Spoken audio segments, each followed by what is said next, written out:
7 संगदाओं से निर्मित यह दिव्य शिव महापुराण की कथा परमात्मा के समान महाराज समझना चाहिए। ये साक्षात श्री सदाशिव ही विराजित हो रहे हैं। 7 कलाओं से युक्त होकर के भोले बाबा ही विराजित हो रहे हैं।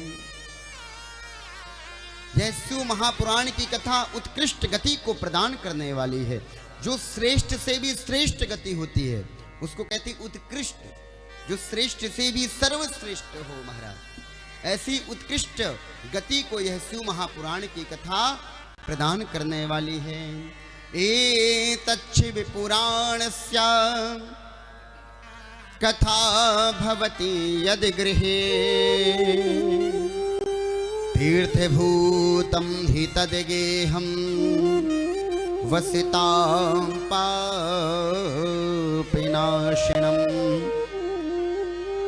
सूत जी कहते हैं शौनक आदि ऋषियों, जिस घर में शिव महापुराण की कथा होती है उस घर को तीर्थ स्वरूप ही समझना चाहिए। जिस घर में शिव महापुराण की कथा सुनाने वाले भक्त रहते हैं महाराज, वह घर तीर्थ के समान है।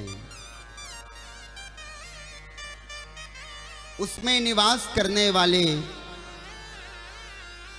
समस्त प्राणियों के पाप नष्ट हो जाते हैं। लेकिन महाराज उस घर में नित्य प्रति शिव महापुराण की चर्चा होनी चाहिए। और जब नित्य प्रति शिव महापुराण की चर्चा होगी तभी धीरे धीरे अंदर के समस्त कलमश हमारे नष्ट विनष्ट हो जाएंगे। महाराज यह शिव महापुराण की कथा अनेक मनोभिलाषित कामनाओं को पूर्ण करने वाली है। जो जिस कामना से इस यज्ञ महोत्सव में आता है उसकी वही कामना पूर्ण हो जाती है। गंगा आदि पवित्र नदियां जो मुक्तदायिनी नदियां कही गई हैं महाराज, इस भारतवर्ष में 21 नदियां मुक्तदायिनी हैं। कितनी? 21। सुनिएगा, इनके सुनने मात्र से स्नान करने का फल प्राप्त होता है। गंगा, भागीरथी, गोदावरी, क्षिप्रा, यमुना, सरस्वती, नर्मदा, ताप्ती, चंद्रभागा, कावेरी, पयोखणी, कृष्णा, वेण्या, भीमरथी, तुंगभद्रा, तामपर्णी, विशालाक्षी, चर्मन्नवती, वेत्रवती, कौशिकी, गंडकी, विश्वामित्री, सरयू, ब्रह्मा नदी।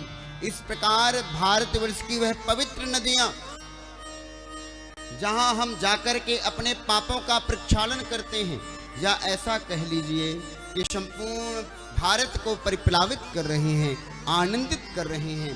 उन नदियों में स्नान करने का जो उत्कृष्ट फल है वही फल शिव महापुराण की कथा श्रवण करने से प्राप्त हो जाता है। बोलिए शंकर भगवान की। एतच्छिव पुराणं यः पूजये नित्यमादरा।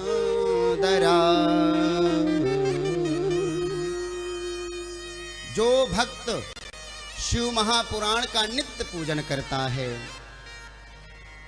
वह इस संसार से संपूर्ण भोगों का फल भोग कर महाराज भगवान सदाशिव के दिव्य कैलाश धाम को प्राप्त करता है।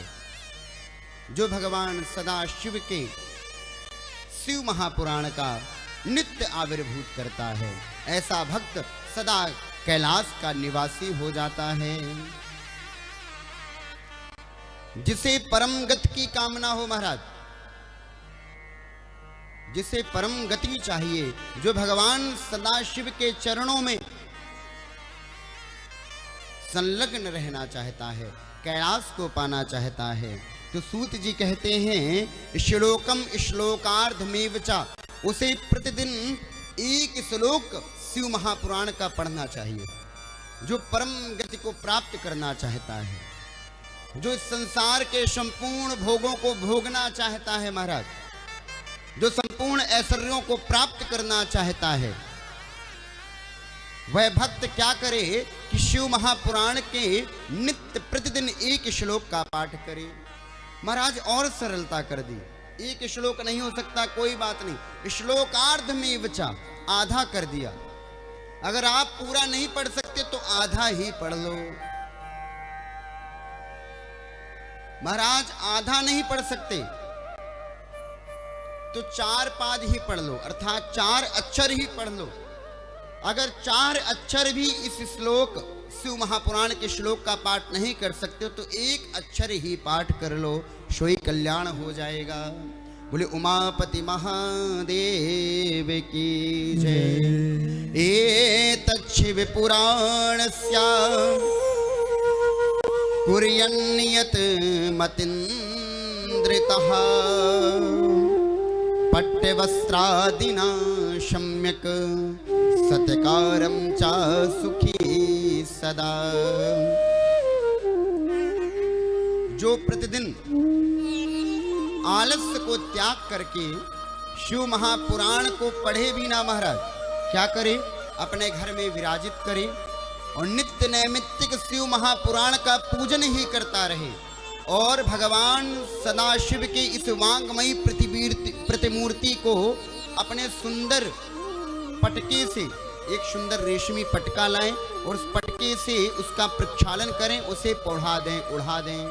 अर्थात रेशमी पटका नित्य प्रतिदिन शिव महापुराण के ग्रंथ में डालें, सोई संपूर्ण शिव महापुराण के कथा श्रवण करने का फल प्राप्त हो जाएगा।